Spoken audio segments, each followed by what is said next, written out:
చాలా కష్టపడి ఆ మాటల్ని అంటూ ఇంటూ పెంచి చదువుకొని ఎన్నిసార్లు చెప్పినా నేను వినేవాడిని కాదు. చదువు మీద ఇంట్రెస్ట్ లేకుండే. సో అట్లా 10th క్లాస్ 2 సార్లు తప్పడం జరిగింది. దాని తర్వాత ఏం జరిగిందంటే మా అమ్మ నాకు క్రికెట్ అంటే చిన్నప్పటి నుంచి చాలా ఇష్టం. క్రికెట్ ఆడుతూ ఉంటే గ్రౌండ్లో కట్టుబెట్టుకుని వచ్చి కొడుతూ ఆ 10th క్లాస్ ఎగ్జామ్ రాయించింది.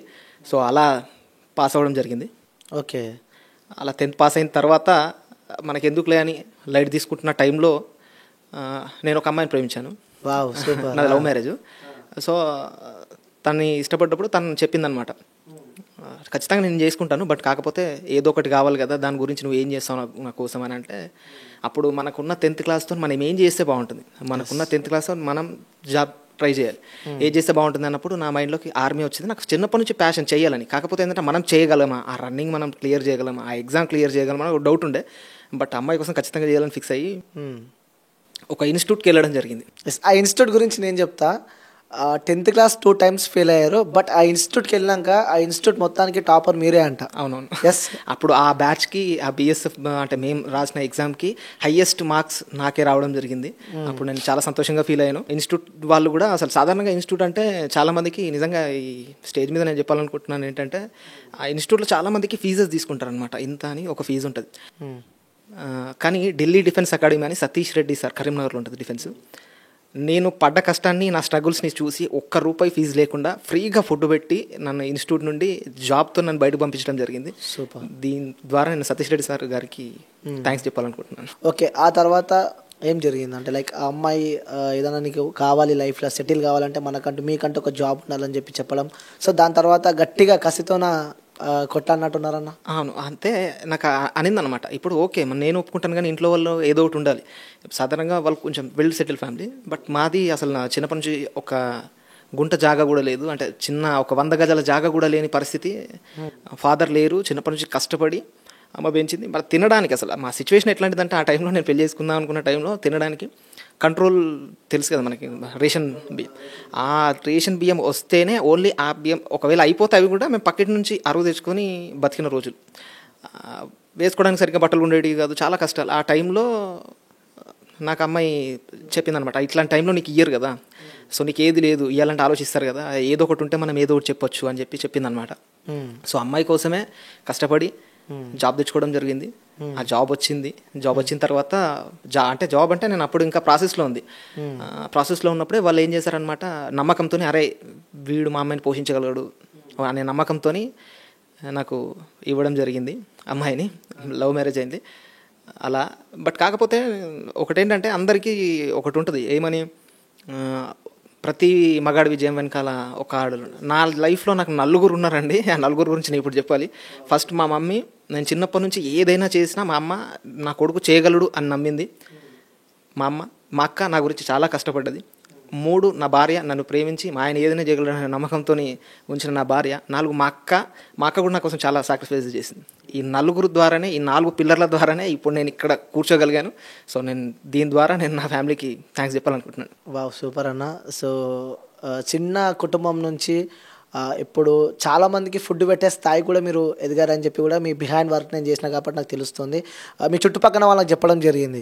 సో ఒకప్పుడు ఏం లేని స్థాయి నుంచి ఇప్పుడు 10 మందికి తిండి పెట్టే స్థాయి దాకా ఆ వ్యక్తి ఎదిగినని చెప్పి చెప్పడం జరిగింది. సో ఇలాంటి మాటలు విన్నప్పుడు మీకేమనిపిస్తూ ఉంటుంది?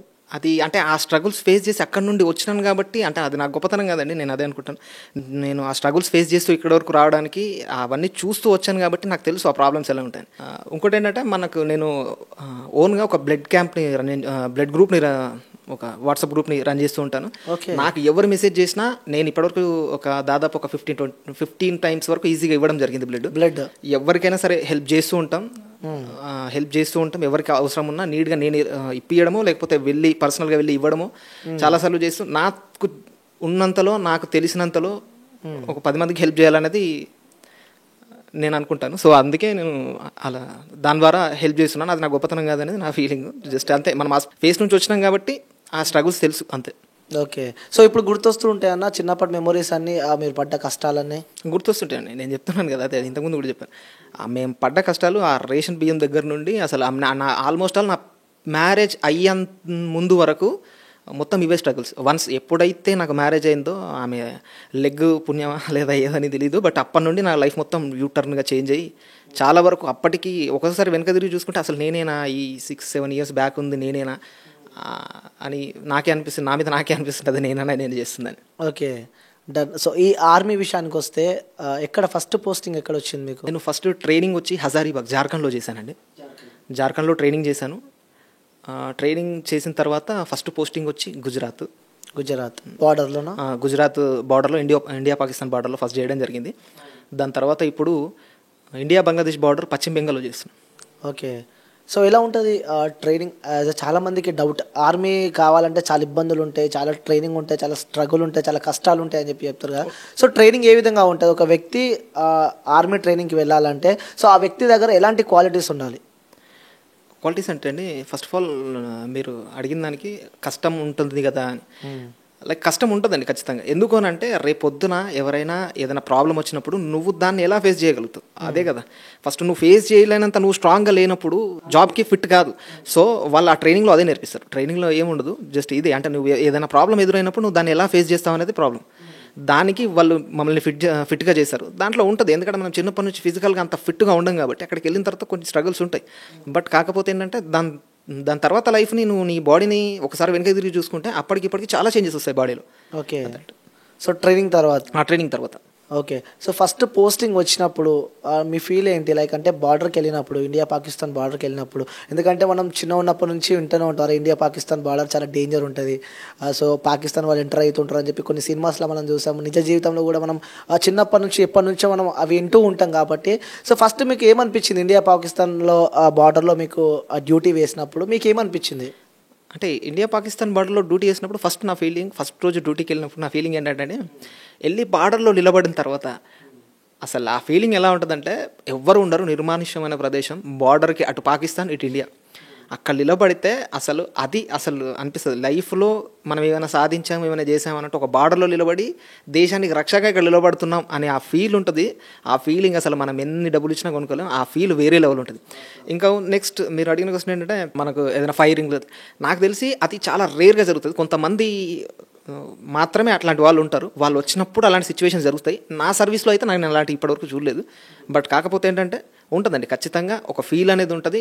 దేశానికి అండగా నిలబడడం అనేది ఆ ఫీల్ అది వేరే లెవెల్. అంటే టెన్షన్ కానీ ఆ భయం కానీ ఎప్పుడు అనిపించలేదా? లైక్ వాళ్ళు ఎవరైనా అటాక్ చేస్తారేమో. ట్రైనింగ్లో ఉండేది అది కదండి.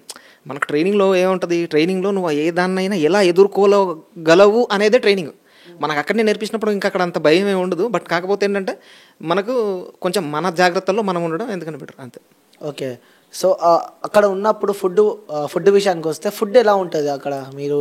ఎందుకంటే డిఫికల్టీ ఉంటుంది కాబట్టి అక్కడ ఫుడ్ ఏ విధంగా ఉంటుంది? లైక్ ఇక్కడ మనం తిన్నట్టే ఉంటుంది లేకుంటే మీకు సంబంధించి మంచి ఫుడ్ ఉంటుందండి. మంచి, ఎందుకంటే మన శరీరం దృఢంగా ఉండాలంటే ఏవేవైతే కావాలో అలాంటి ఫుడ్డే ఉంటుంది.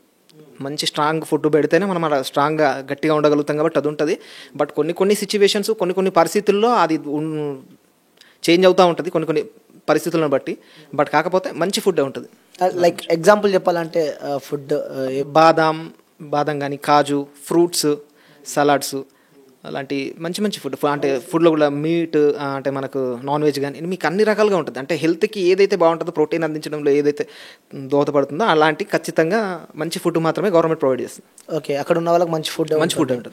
ఓకే, ఇంకొకటి ఆర్మీ జవాన్లకి నిద్ర ఎక్కువ ఉండదు. ముఖ్యంగా బార్డర్లో ఉన్న వాళ్ళకి నిద్ర మ్యాక్స్ 4 to 5 hours ఆ టైమే వాళ్ళు పడుకుంటారు, మిగతా టైం మొత్తం బార్డర్లో ఉంటారు అని చెప్పి విన్నాం మేము. మరి అదేంతవరకు నిజం? ఉంటుందండి, నిజం 100% అది. కాకపోతే ఏంటంటే డిపెండ్ అని, ఇప్పుడు డ్యూటీస్ ఖచ్చితంగా మన భరోసాతోనే ఇంతమంది జనాలు ఇక్కడ పడుకోగలుగుతున్నారంటే అక్కడ మనం ఉండడం వల్లనే. సో మనం ఆడ కొంచెం మన డ్యూటీస్ని 100% మనం నిర్వర్తించాలి. అది నిర్వర్తించిన క్రమంలో నిద్ర అనేది కొంచెం తక్కువగానే ఉంటుంది. ఇప్పుడు మనం రెగ్యులర్గా నార్మల్ క్యాండిడేట్స్ ఇక్కడ ఎట్లా అయితే ఉంటారో అంత నిద్ర అయితే ఖచ్చితంగా ఉండదు. బట్ కాకపోతే ఏంటంటే పర్లేదు, ఉంటుంది. 4 to 5 hours ఉంటారు. మీరు ఎన్ని అవర్స్ పడుకుంటారు? అంతే అండి, మ్యాక్స్ 4 to 5 hours అలా పడుకొని చేస్తుంటాం. ఓకే, అక్కడ బార్డర్స్లో కొంచెం డిఫికల్టీ, లైక్ అంటే ఎక్కువసేపు నించోనే ఉండాలి. ఇంకోసారి మనం చూస్తూ ఉంటాం అక్కడ మంచు అవి ఉంటాయి కదా, సో అందులో కూడా ఎక్కువసేపు ఉంటారు ఆర్మీ జవాన్లు. అప్పుడెప్పుడు ఇబ్బంది అనిపించలే అలాంటివి ఎప్పుడైనా మీ లైఫ్లో నేను మీరు? ఇప్పటి వరకు అలాంటి ప్లేస్లో నేను చేయలేదు. బట్ కాకపోతే ఫ్రెండ్స్ కొలీగ్స్ వాళ్ళు చేసినారు చాలామంది. డిఫికల్టీ ఉంటుంది. బట్ కాకపోతే ఏంటంటే దేశానికి కాపలాగా మేము అక్కడ ఉండడం అనేది చాలా గొప్ప విషయం కదా. సో అక్కడ అలా ఉన్నప్పుడు ఆ ఫీల్తోని చేసేస్తాం. అది కంటిన్యూగా అది నడుస్తుంటుంది. అది ఒక్కొక్క ప్లేస్లో చాలా ఎండలు ఉంటాయి, ఒక్కొక్క ప్లేస్లో చాలా చల్లగా ఉంటుంది, మంచు పడుతూ ఉంటుంది. ఇలాంటి ప్లేసెస్ టెంపరేచర్స్ ఖచ్చితంగా ఉంటాయి. బాడీలో స్కిన్ ప్రాబ్లమ్స్ వస్తూ ఉంటాయి. బట్ కాకపోతే ఏంటంటే ఆ ఫీల్ ఉంది కదా, ఆ ఫీల్ ద్వారానే నాకు తెలిసి ఇంతమంది జవాన్లు అక్కడ చేయడానికి ఆ ఫీల్ అనేది ఒకటి. ఓకే. సో ఇంకొకటి, ఆర్మీ జవాన్ల దగ్గర వాచ్ టైం తెలియదు, సో టైం ఉండదు అని చెప్పి మేము. టైం అంటే మొబైల్ ఉంటుందండి. అటు డ్యూటీస్లో మేము దాంట్లో వాడడం అసలు మొబైల్ అనేది అసలు యూజింగే ఉంటుంది. యూజ్ చేయరు మొబైల్ అసలు. సాధారణంగా ఎక్కడ కూడా ఎవరు మొబైల్ యూజ్ చేయరు. అందుకే కొంచెం తెలీదు. బట్ పర్లేదు, డ్యూటీస్ ఉంటాయి కదా, డ్యూటీ అయిపోయిన తర్వాత తెలుసుకోవడం అట్లాంటివి ఉంటాయి నార్మల్గా. ఓకే అన్న, మీ పర్సనల్ లైఫ్ ఇప్పటిదాకా చెప్పారు. అంటే అమ్మాయి వచ్చిన తర్వాత లైఫ్లో మార్పులు వచ్చాయని చెప్పి, జాబ్ వచ్చినాక అమ్మాయిని పెళ్లి చేసుకున్నారా, లేకపోతే జాబ్ రాకముందు పెళ్లి చేసుకున్నారా? అదే చెప్తున్నా కదా, 4వ పిల్లర్ మా అత్తమ్మ అని. ఎందుకంటే తను అసలు నమ్మిర్రు అనమాట. వాళ్ళు నమ్మి వీనికి ఇచ్చినా పర్లేదు, ఒక అమ్మాయిని మా అమ్మాయిని వీడి చేతిలో పెడితే బాగా చూసుకుంటాడన్న నమ్మకంతో వాళ్ళు ఇవ్వడం జరిగింది. సో నేను దానికి ప్రౌడ్గా ఫీల్ అవుతున్నాను. వాళ్ళు ఇచ్చి మ్యారేజ్ చేశారు. చేసిన తర్వాత వితిన్ 6 monthsలో నేను జాబ్ ఎక్కేసాను అంతే. ఓకే. సో అంటే ఆర్మీ జవాన్ టైం ఉండదు, సో ఇంట్లో వాళ్ళ టైం కేటాయించలేరు. కానీ చాలామంది చూస్తూ ఉన్నాం నేటి సమాజంలో, ఆర్మీ వాళ్ళని చేసుకోవాలంటే అమ్మాయిని ఇస్తలేరు. లైక్ అంటే వాళ్ళు వదిలిపెట్టి వెళ్ళిపోతారు. అమ్మాయి ఇక్కడ ఎలా ఉంటుంది అని చెప్పి కూడా, ఏ క్షణంలో ఏం జరుగుతుందని కూడా కొంచెం భయం ఉంటుంది ఆర్మీ వాళ్ళకి ఇవ్వాలంటే. సో అయినా మీ వైఫ్ కానీ మీ ఫ్యామిలీ దగ్గర నుంచి ప్రెజర్స్ రాలే వద్దు అని చెప్పి అలాంటివి ఏమన్నా? అంటే వైఫ్ సపోర్ట్ చేసింది. యాక్చువల్లీ తనకు చాలా ఇష్టం వెళ్తా అంటే సపోర్ట్ చేసింది. తనకు చాలా ఇష్టం అనమాట ఆర్మీ అంటే, ప్యాషన్ తనకి. నా హస్బెండ్ అక్కడ ఉండాలని చాలా మంది చాలా గొప్పగా చెప్పుకుంటుంది. మా ఆయన అక్కడ దూరంగా ఉంటున్నాడని ఎవరైనా సరే తను చాలా స్ట్రాంగ్గా చెప్తుంది. దూరంగా ఉంటున్నారు, అలాంటి వాళ్ళు అక్కడ ఉంటున్నారు కాబట్టి మనం ఇక్కడ ఉంటున్నామని చాలా స్ట్రాంగ్గా చెప్తుంది. సో తనకి ఇష్టం, ఆ ఇష్టంతోనే నేను ఇప్పుడు అక్కడ ఉన్నాను. అర్థం చేసుకుంటుంది తను. మా ఆయన అక్కడ ఉన్నాడు, నాకు నార్మల్గా అయితే ఏదో వర్క్ కోసమో ఏదో నన్ను వదిలిపెట్టి లేడు కదా, దేశం కోసం అక్కడ ఉన్నాడు. సో ఆమె చాలా ప్రౌడ్గా ఫీల్ అవుతుంది అక్కడ నేను డ్యూటీ చేస్తున్నందుకు. ఓకే. అక్కడ ఉంటారు కాబట్టి పండగలకి, ఏదైనా ఫెస్టివల్స్కి, ఈవెంట్స్కి, ఆఖరికి మన ఇంట్లో వాళ్ళ ఫంక్షన్ కూడా కొన్ని సావులకు కూడా అటెండ్ కాలేకపోతాం. అలాంటి సందర్భాలు ఎప్పుడైనా? మాకు రీసెంట్గా నాకు ఇలాంటిది ఒక ప్రాబ్లం ఫేస్ చేశాను. ఫ్యామిలీ మెంబర్ చనిపోయారు. అప్పుడు నేను రావాలనుకుంటే ఆ టైంలో అసలు రాలేను. ఎందుకంటే అక్కడ చూస్తే అదే టైంలో అక్కడ నుండి మనకు పంపించడానికి అసలు ఛాన్స్ లేదు. ఎందుకంటే అన్ని సందర్భాల్లో పంపరు అనమాట. ఆ సిచ్యువేషన్ ఎట్లుంటుందంటే డిపెండ్ ఆన్ ఆఫీసర్స్ పైన ఉంటుంది. వాళ్ళు ఆ టైంలో